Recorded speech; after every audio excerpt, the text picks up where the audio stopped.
If you don't have an assistant, you are the assistant. All right, just put that in perspective. Okay, so delegation done, building a team you can trust to get things done. A quick intro about me. My name's Dave. I'm the founder of Design Source Media, which is a web agency, and also the founder of DSM Talent. We help agencies find talent from the Philippines. And then I've been running my agency for over 13 years now. I currently manage a team of 14, husband, father of 3 kids, soon to be 4. I know I'm crazy. So yet I still have time, right? How do I do that, right? It's because of delegation, because of my amazing team. I wouldn't even be able to present without the help of my team. Session, we'll talk about state of the agency, and then also I'll throw in some little extra prompts that could help you bring more clarity on where you're at and how to delegate. And then part of that is identifying needs and setting your expectations, and then how to delegate and hire, and then going to that feedback loop. Common problems with delegation. Does this sound familiar? Oh, my team member doesn't finish the work on time, doesn't understand the task, and makes a lot of mistakes. And even for those that don't have team members, is this something that you're worried about when you hire your first? So can anyone share any previous experiences, maybe someone that they've hired that has gone awry? And what do you think that was the case? So the key elements of delegation: clarity of roles and responsibility, building trust and effective communication, accountability, and feedback mechanism. Right? These are the recipes, the components or principles, core principles of delegation. So first, let's assess what your agency needs are. So evaluate task complexity and time value. Delegate repetitive, non-strategic, low-value tasks to free up time for higher impact activities. So this presentation is from the perspective of you as the business owner, right? And for some that don't have any help at all, and then others you might have a full team, but even then you're like, oh man, am I utilizing all the human resources, my team members, to their fullest, right? And then the other piece is assess skill sets and impact on growth, match tasks to team members' expertise, and identify those that don't directly contribute to the business growth. So here's the fun stuff, all right? So these are some actionable things that you can be doing. So we created a few prompts. Actually, so I've used this before, but in particular for this scenario. So let me zoom in a little bit, and we'll actually run through it. So the first prompt is to create and delegate tasks to team members. Let's say you have a team. You have an EA, you're the president, you have an EA, you have a social media marketer, you have a video editor. What do? And you need to delegate tasks to your team to help you with a particular project. And let's say you run a video agency.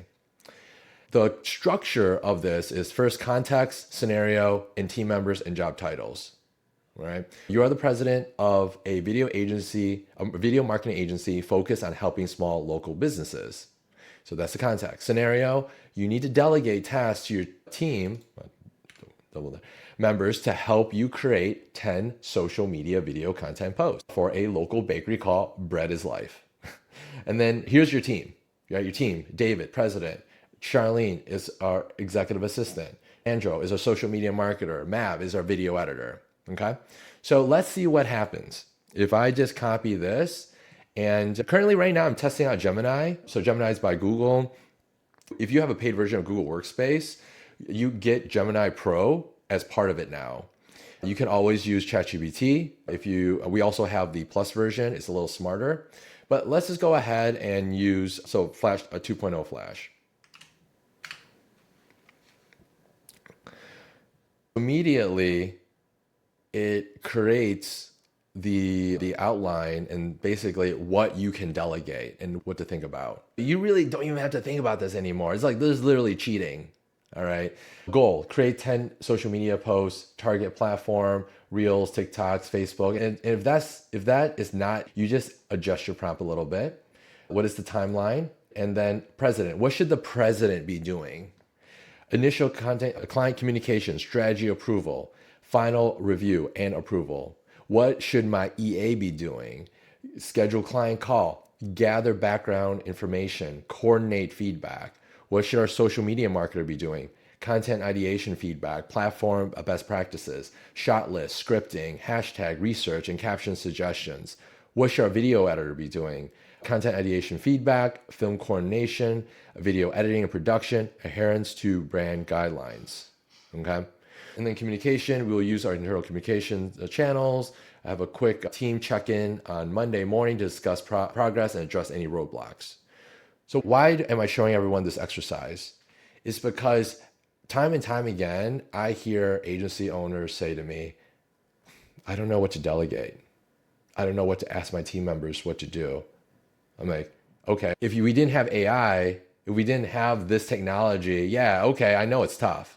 Now there's no excuse, right? There's this literally, you can just prompt in a few sentences and your AI system will, as long as you give the right context, your AI will tell you this is the things that you can delegate to all your team members. So you're not, like you as a business owner, you're not doing the content ideation, filming coordination, video editing yourself, right? Shot lists, scripting, hashtag research. Take that all off your plate. You as the president should be doing the strategy, should be doing the final review and approval. Just focus on these things, right? Free up your time. You got to let things go. And now there's a guide for you. That's one scenario. Let's keep going, okay? Let's look at another scenario. Let's say, actually, let me ask everyone here. Anyone here have an EA? An executive assistant? All right. Everyone should get one. Really. Like if you're going through the AU program and you're working on the momentum campaign, you're working on the authority funnel, you're trying to build out your Notion OS, you're trying to build out your project management system, you're trying to build SOPs, you're trying to scale your business, right? There's so many things that you're doing.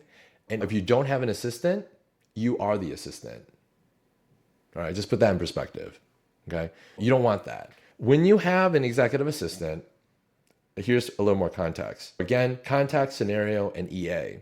In this example, you are the president of a video marketing agency focused on helping small local businesses. Same thing.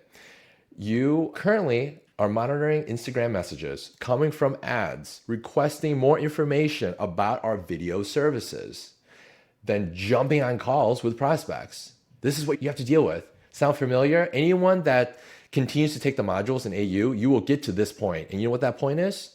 It's called the authority funnel. All right. When you run the authority funnel, you start running ads, you're going to get messages. You will get to this point. So what do? What can my EA do to help me out? All right. Let's see what our good old Gemini AI will do for us. So enlighten us. So this is what Charlene can do, my EA. Initial Instagram message management and filtering, first level response and information gathering, tagging and categorization, identifying spam and irrelevant inquiries, scheduling initial calls. You know what that sounds like? It sounds like an appointment setter, doesn't it? So she's helping, or your EA is helping with the appointment setting from your Instagram feed. Call preparation and follow-up, gathering prospect information, basic research, calendar management and reminders, post-call follow-up. And then process optimization reporting, tracking message volumes and trends, developing standardized responses and templates, identifying bottlenecks, basic reporting. And then finally, administrative support, maintaining the CRM, lead tracking, organizing marketing materials. And then to effectively delegate these tasks, you need to clearly define Charlene's responsibilities and authority, empower your EA, provide her with access to your Instagram business account, train her on your agency services, target audience and sales processes, develop standardized response templates and talking points together, establish clear communication channels and regular check-ins, provide feedback and support as she learns. Now, ask yourself, if you didn't have an EA, what would you be doing? You'd be doing all of these things, right? So that's why you should have an EA, Because once you start bringing in opportunities, you're going to need, oh, I need an appointment setter. I need all this stuff. Your EA is the first person that's taking weight off your shoulders. So you can start scaling and growing your business much, much faster. If not, you're doing all of these things. All right, one more prompt. Now let's look at it from a reverse standpoint. Remember the topic, or in the slide deck here, we talk about they just don't understand the task. Like, people just don't get it. Maybe there's a cultural barrier. There's this barrier. They just don't get it. They don't understand what I'm asking for. Okay. Let's see how we can help with that. So I took this other prompt and reversed it. So now, as the EA, let's say Charlene now can say, you are the executive assistant to the president of a video agency, marketing agency, helping small local businesses. And this is what the president's asking. Can you help me prepare for our onboarding call with our client, Bread for Life? As the EA, what are the action steps I should take to help the president? So copy, new chat, boom. There you go. In seconds, the EA can help me as the president pre-call preparation, gather existing information, review sales proposal documents, check internal notes, compile client background information, prepare client briefing document, all this information, schedule and confirm onboarding call, prepare necessary materials, brief the president. During the call, take detailed notes, monitor time, address logistical issues. Post-call, summarize action items, send follow-up email, update internal systems, schedule internal follow-up meeting. This is word for word, step by step, exactly everything Charlene is doing for me currently in our agency. Like, work, will they have 40 hours a week work to do? Absolutely. I think 40 hours is not enough. So you actually will have the opposite problem. You don't want to burn your EA out with too much work. So anyways, here's prompting, just really actionable steps, right? Things that you can literally copy and paste and see what to do next. And so identifying the right talent now to delegate to, right? Recruiting for skills, mindset, and ownership, and then effective job descriptions and screening, right? So now, okay, I need an EA. How do I find the EA? Develop a clear hiring strategy, create a effective job description, use behavioral interview techniques, and offer competitive compensation. And I would say also benefits too. Okay? And then we also have a role blueprint, set clear guidelines and expectations, maintain regular check-ins and transparent communication, and then onboarding and mentoring for success. The first piece right here, like, if I shared this, what we prompted, right, to the EA, this is what I need you to do, I think that's pretty clear. I would say it's crystal clear the next steps of what your EA needs to do, or your team, or video project, what everyone, all the individuals on your team needs to do. The first point, super easy, no excuse. Second point, again, actually that's not too bad, but here's the deal. You have to free up your time. If you don't free up your time, you don't have so I have daily calls with my EA. It's almost like a therapy session in the morning. So we talk about my agenda, what's going on, things to move around, and my EA's to-dos. So regular check-ins. And then also for the rest of my team, I have monthly one-on-ones. But in order to have that time freed up, you have to start delegating and free up yourself. And then finally, onboarding and mentoring for success. This will take time. It's much harder. You can read like leadership books. I recommend the 21 Laws of Leadership. And there's like other wonderful leadership books out there that help you with the mentoring. Heck, you can even read a parenting book. That helps too, a lot. And there's a lot of correlation to those two. And that will take time. But the first two parts, super easy. I already gave you the answer to the first one, prompt. Second one, set a schedule, a reoccurring schedule on a daily, weekly, or monthly basis. And then the third part, just keep doing it, practice, keep leveling up, right? Keep educating yourself in leadership and development. So task delegation frameworks. So rather than sometimes you don't want to send out the huge prompt pieces, or in this case, the 1-3-1 method is something where if you delegate something to someone and they're like, I don't know, like I'm stuck on something. They might say, hey, Sarah, I'm stuck on this, or John, I'm stuck on this. What do I do? I would say 1-3-1. And when I say 1-3-1, the team already knows what that means.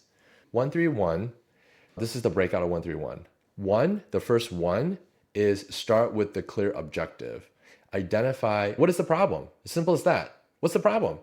Tell me what the problem is. Okay. Everyone knows how to do that, right? You go up, hey, I have this problem. And then what's the 3? Before you just don't stop there. I want you to give me 3 potential solutions. The person that's closest to the problem should be offering the solutions. Not you as the president or the business owner or the entrepreneur, right? The person that's close to the problem. Give me 3 solutions. I know they're not perfect, but what are the 3 solutions? And then the last one, of those 3 solutions, which one do you recommend? Okay. So now, the saying like, don't come to me with problems, come to me with solutions, is literally, here's the framework. Here's the method. 1-3-1. Let's do the 1-3-1. And sometimes I say the 1-3-1 and they're like, oh yeah, no, it's not a problem. I just want to let you know. Okay, cool. Thanks. Let me know if you need any help. Or other times they come to me with the full 1-3-1 method. Then when that happens, so I'll run a scenario of just, this can be applied to your significant other. Okay. So this can be applied to your personal life too. For example, I might ask my wife, what would you like to have for dinner tonight? Pretty common, right? And then I would say, oh, would you like American? Would you like Mexican? Or would you like Chinese food, right? And then the third one would be, I'm really feeling Chinese food because we had Mexican yesterday. So it may work, it may not work. For my wife, she's, I don't know. We'll figure it out. And I never really get an answer. But for the most part, it does work pretty well. So I would encourage you to try this 1-3-1 method out. You may already be doing it, but not exactly in this framework. So when you start communicating like that, it provides a lot more clarity to others, but also for your team to provide more clarity for you. The next method is what I call the AIR method. So action, impact, and results. So some of the scenarios, has anyone experienced this where you might ask someone to do something and you might just get a thumbs up or okay, cool, right? And then maybe a day later, a week later, a month later, and you're like, that's not what I asked you to do. Right? Oh, it's like way off track. Anyone experience that? Yeah. So this is the AIR method.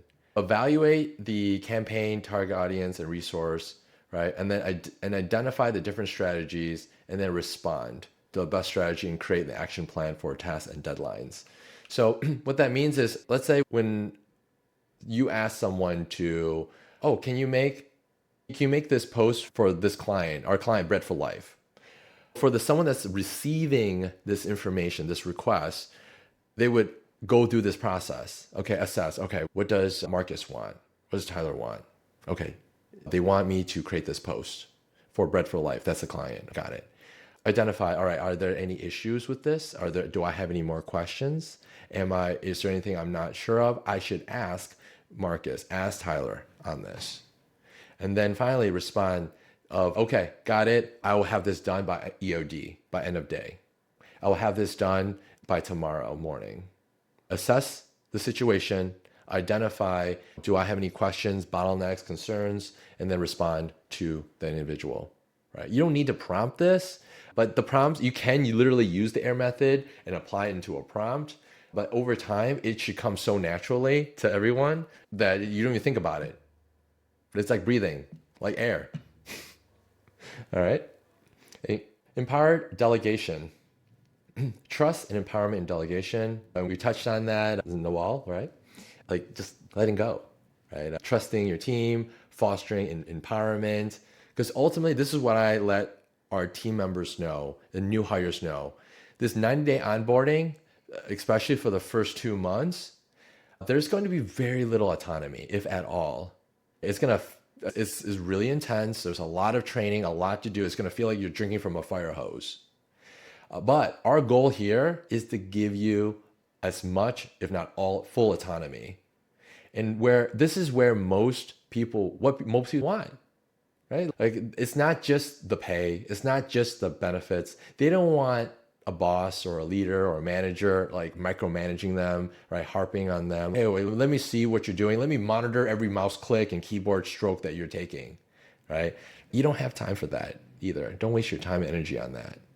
So what happens is you want to focus on the training and then encourage others. I want you to be more autonomous and or have more autonomy, and providing more support as you're coaching them throughout the onboarding journey, and then also in the future beyond the onboarding process.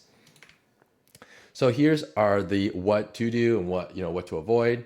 Break down large tasks into manageable parts, especially if they're a new hire, right? Don't just say, I want you to make a social media post for this client. Oh, I want you to edit this video for the client, and stop at that, right? Do you have an SOP for this at least? Do you have any examples? Don't be lazy, right? Reality check, right? Don't be lazy, because you're going to get in what you put into it. Just like in the agency you program, you're going to get out of the program what you put into it.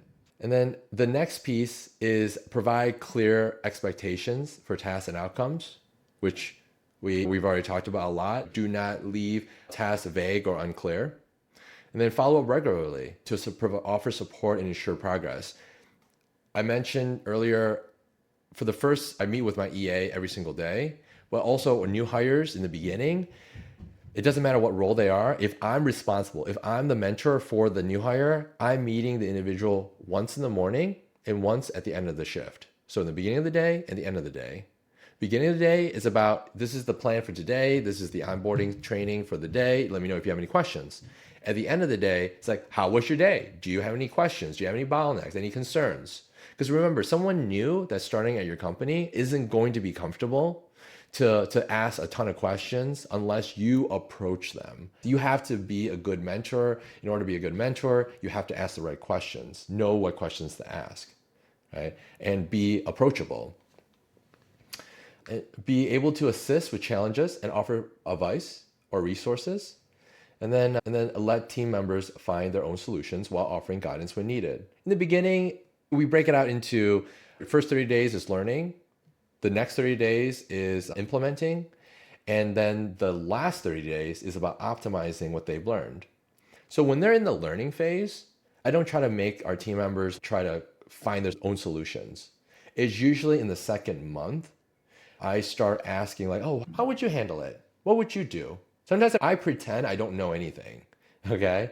And to get the individual to think through that problem, put themselves in my shoes. So regular feedback, and then recognizing a talent boost recognition, build trust, delegation, not just hire well. Right? When there's issues, chances are it's not because it's a bad hire. Like I would say 80% of the time is because there's the lack of systems, lack of processes, lack of clarity, and the leadership not trained. Right? It's not that leaders or your business, as a business owner, you're not passionate. It's not like you don't care about people. Is that maybe you just need more training on how to mentor someone. It's a different skill set, right? It's a unique skill set where most business owners, they start off as the technician, right? Either I started the agency because I'm really good at social media. I'm really good at video editing. I'm really good at this, right? Technical skills. But now you need to manage people and lead people. So it's a different piece. So when providing feedback, it's whenever you recognize there's things that you're like, oh yeah, that's awesome. I really appreciate what they've done. Make sure you emphasize that and highlight that. Okay? So it's positive reinforcement. Establish daily stand-ups and one-on-ones. This is our framework in our one-on-one. This is what our one-on-ones look like. Review and celebrate wins. First 5 minutes. What went well since our last meeting? Did you achieve your goals from last month? Second part, goal progress and challenges. What's keeping you from completing your goals, or what are the challenges? And then development and learning. And then action items and support. And then any future planning and feedback. And sometimes before the meeting, actually a lot of times in the meetings, it doesn't have to go straight into the work piece. We talk about personal stuff like, hey, how's work? How are the kids? Oh, how do you have your vacation plan for next week or next month? Just really get to know your team. Overall feedback, do you feel you have the resources you need to be successful? I always ask this question. One of the things I would ask is there anything I can do to help? And sometimes they might say, yeah, actually, it might be an equipment thing. It might be, oh, my mic is broken. I need a new mic. No problem. I'll get you a new mic. Oh, I'm actually only using one monitor. Could I get a second monitor? No problem. That's the equipment side. The other thing is, yeah, I need clarification on this. Can you clarify this you requested me yesterday? Yeah, absolutely. No problem. So just be open to that. And then next steps, the key takeaways, action items, and then make sure that there's always a one-on-one scheduled, a follow-up one-on-one schedule. So that way, another thing reason why you want to do this, okay, is that you never want to set the expectation of whenever there's a problem, they get pulled into a call. All right, you don't want that. Right? Have you ever seen that or experienced that? Oh no, so and so is pulling them into the office, right? And it's this dreaded thing. Oh man, are they going to get reprimanded? Are they going to get canned? It shouldn't be that way. Consistency, monthly one-on-ones. It could be good, it could be bad news, it could be critical feedback, whatever it is. It's always there. There's this meeting. And also think of it this way. It's an opportunity for the individual to share their thoughts and concerns so they can do their best work. Okay? It's the calls for them, not really for you. It does help you, but mostly it's for the individual. So integrating performance reviews into delegation. So now you have performance metrics for each individual. Again, you can prompt this into AI and say, all right, I have all these roles, these individuals, this is my agency. Can you help me put together some performance metrics for these roles? Yeah, absolutely. And the better you prompt, the more information you give it, more context you can provide it, then the better the prompt. And as a matter of fact, if you use Gemini, the context window is 1 million. What that means in Harry Potter books is 2 Harry Potter books worth of data. You can load into the prompt to provide you better solutions for a performance review. And then another thing too is a capacity worksheet. This is later on when you start building a larger team. One of the things that we look at is not when you're delegating tasks, when you're assigning work to individuals, I don't want to burn people out. Okay. And it's not, we don't run a sweatshop here. Okay. And we're a creative agency. I want our team members to be creative, to be innovative, to look forward to coming to work, be excited about the problems that we're solving, the people that we're helping. But it doesn't help if everyone's burned out, right? So what do? We use this capacity worksheet, and this was developed by Austin. So I highly recommend it. You have basically client and internal items, and then you basically look at that and see how many hours are being used by each person or each role. Each person with the role title is a tab. And then there's a maximum of 160 hours per month, right? Just 40 hours a week times 4. And then you have all these clients and all the items they're doing, but also internal time that they're doing. And make sure it doesn't go, I like to look at 80%, so around 128 hours, right? You're gonna get closer to 160, but that means like anything that happens, we need to add, there's a new client, last minute client, or new sales coming in, then they're going over 100%. There's no room to breathe, right? So I highly recommend using this capacity dashboard for larger teams. In the beginning, if it's just you and an EA or you and 2 other members, it's not that big of a deal using it. But when you start hiring like 3, 4, 5, you have 5 team members, definitely you want to start utilizing this tool. And one thing I emphasize is that we don't use this tool against them, right? We don't say, oh yeah, looks like your capacity is at 85%. There's a 15% more to go, right? Don't do that. So it's just focused on not burning people out. And also being fair too, because some members, they may be at 40%, but then other members might be at 90%. Then it opens up discussions of what can we do as an organization to train the individuals that have more free time to help out the ones that are overloaded with work. So it creates more balance and fairness in the organization. Action items. I have a question for everyone. What's your next move for applying these delegation tips to strengthen your team? Is it a little overwhelming? A lot to consume? A lot to apply? Don't worry, it only took me 13 years to get to this point. Hopefully not 13 years for you.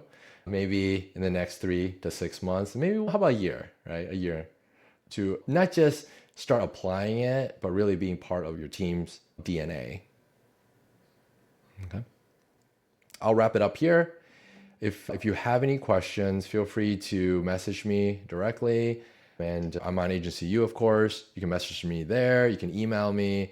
And also let me know if there's any other training topics you would like me to cover that's related to building a team, talent acquisition, and stuff like that. Happy to share. All right. Thank you, everyone. See ya.